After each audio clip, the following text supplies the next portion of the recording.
أعوذ بالله من الشيطان الرجيم بسم الله الرحمن الرحيم الذي خلق الموت والحياة ليبلوكم أيكم أحسن عملا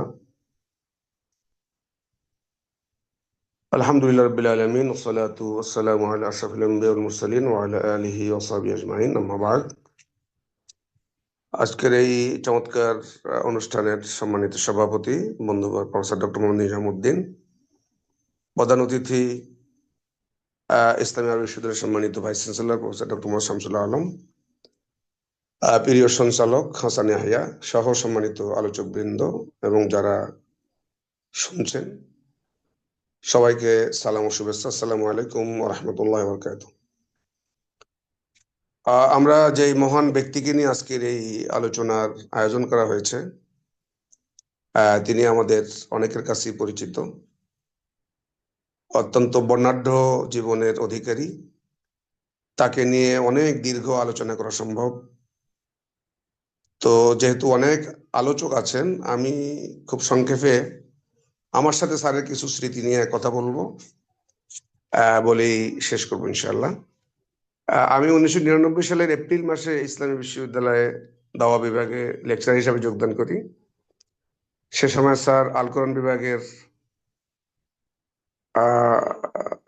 senior professor, associate professor, এবং sir হচ্ছেন তখন থিওলজি ফ্যাকাল্টির ডিন। তো সেই হিসাবে স্যারের ফ্যাকাল্টির একজন জুনিয়র ফ্যাকাল্টি হিসাবে স্যারের সাথে কাজ করার অভিজ্ঞতা ছিল আমার।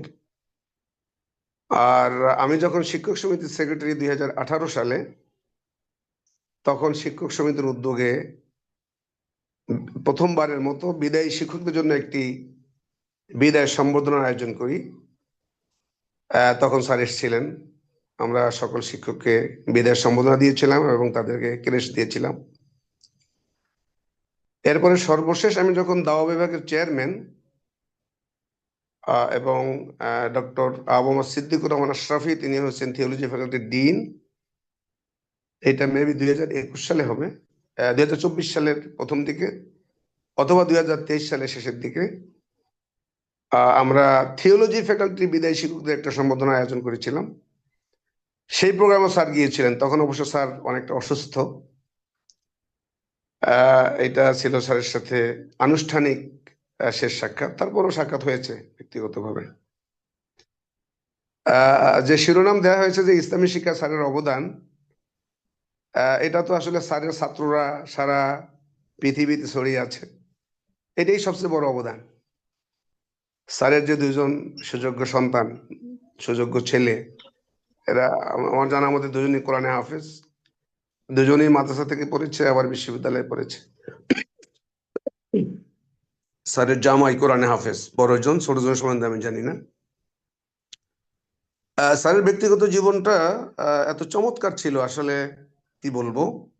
একজন মানুষের সাথে দেখা হলে কি চমৎকার হাসি দিয়ে সালাম দেওয়া, এবং স্যারের যে মুসাফাটা ছিল, এটা আমার মনে হয় যে একেবারেই অসাধারণ, এবং এটা দেখা যায় না সাধারণত। স্যার এত চমৎকার করে মুসাফা করতেন, আর মুসাফার সাথে একটা হাসি দিতেন, এটার কোনো বিকল্প হয় না। আমি এখন পর্যন্ত এই মানের কোনো লোককে এত চমৎকার ভাবে দেখিনি। তো স্যারের সাথে কখনো কখনো ব্যক্তিগত আলাপচারিতা হতো। একবার স্যারের সাথে গল্প হলো যে, স্যার এই সাতক্ষীরার অজপাড়া গা থেকে আপনি ঢাকা বিশ্ববিদ্যালয়ে পড়লেন, সরসিনায় পড়লেন কিভাবে?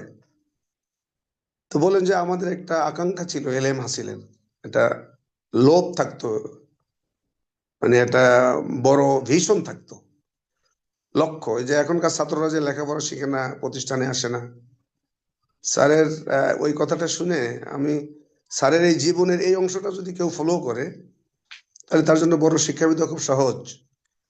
সে সাতক্ষীরার অজপাড়া গা থেকে সরসিনায় গিয়েছেন, নিয়াজ মখদুম খতনে হুজুরের সান্নিধ্য লাভ করেছেন, কামেল পড়েছেন। সরসিনাতে তিনি প্রথমে মুহাদ্দিসি শুরু করেছিলেন, তারপরে তিনি মাদারীপুরে মুহাদ্দিসি করেছেন। তো স্যার বললেন যে মাদারীপুর মুহাদ্দিস থাকা অবস্থায় আমি এসএসসি পাস করেছি, ইন্টারমিডিয়েট পাস করেছি। ঢাকা বিশ্ববিদ্যালয়ে ভর্তি হওয়ার পরে আমি আমার এই চাকরি ছেড়ে দিয়েছি, এবং ঢাকা বিশ্ববিদ্যালয়ে অসাধারণ রেজাল্ট করেছেন। ঢাকা বিশ্ববিদ্যালয়ে তার খুব প্রিয় স্যার ডক্টর মোস্তাফিজুর রহমান মরহুম। তো মোস্তাফিজের যখন আমাদের ভাইস চ্যান্সেলর, তখন তো এই স্যারও অনেক মুরব্বী। কিন্তু ভাইস চ্যান্সেলরের সামনে আমরা জুনিয়র টিচাররাও যতটা মানে কি বলবো, যেভাবে স্যারের কাছে যেতাম, কিন্তু ইয়াহিয়া স্যার যেতেন একটু ভিন্নভাবে। মানে তিনি যেন মনে হয় এখনো মোস্তাফিজ স্যারের ছাত্র, এত বিনয়ী ছিলেন। ধমক দিলে এতটা তিনি ধমকটা রিসিভ করতেন, সুবহানাল্লাহ। এই যে শিক্ষকের প্রতি শ্রদ্ধা, এগুলো আসলে বিরল। তারপরে স্যারের এই শেষ জীবনেও এত চমৎকার হাতের লেখা ছিল, এটা কিন্তু আমি, কেউ বলছি কিনা আমি জানি না। ছাত্র জীবনে হাতের লেখা ভালো থাকে, কিন্তু বড় বড় হয়ে গেলে, বুড়ো হয়ে গেলে হাতের লেখা সুন্দর হয় না।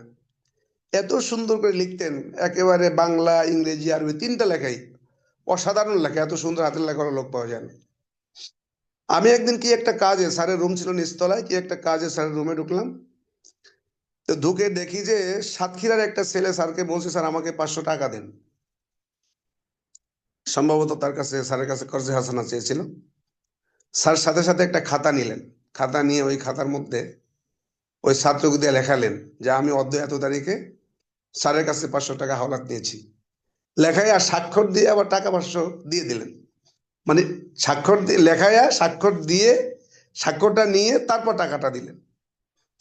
তা আমার প্রথমে কেমন জানি মনে হলো যে ছাত্রকে 500 টাকা দিল, তো স্যার আবার লেখায় রাখলেন। পরে আমি চিন্তা করলাম যে এত চমৎকার একজন আদর্শবান মানুষ, আল্লাহ, এটা আল্লাহ একটা নির্দেশ, ইযা তাদায়ানতুম বিদাইনিন ফাকতুবু লিআজালিন মুসাম্মা ওয়া লিয়াকতুব বাইনাকুম কাদিমুন বিল আদল। এখান থেকে দুইটা জিনিস শিক্ষণীয়। একটা হচ্ছে যে ছাত্রদেরকে কার্যে হাসানা দেওয়া, এটা একটা বিরাট ব্যাপার। হয়তো এমন আছে, হয়তো উনি মাফও করে দিয়েছে, সেটা হয়তো আমি জানি না। আবার এটা লিখে রাখা, জাস্ট সুন্নাহ পালনের জন্য, যে এই যে টাকাটা যে দিলাম, ও যে নিল, এটা লিখে রাখা, সুন্নাহ জারি করা, এই আদর্শটা স্যারের মধ্যে ছিল। আমি যেহেতু স্যারের কখনো ক্লাসে ছাত্র ছিলাম না, যদিও স্যারকে আমি শিক্ষকের মধ্যে সম্মান করতাম, এই হিসাবে স্যারের ক্লাস আমি দেখি নাই, তবে বক্তৃতা শুনেছি। এত চমৎকার আওয়াজ, আল্লাহু আকবার। আমাদের 99 সালে একটা কনভোকেশন হয়েছিল আমাদের জয়েন করার পর পর। তো মাগরিবের টাইম হয়ে গেল, স্যার আজান দিয়ে দিলেন।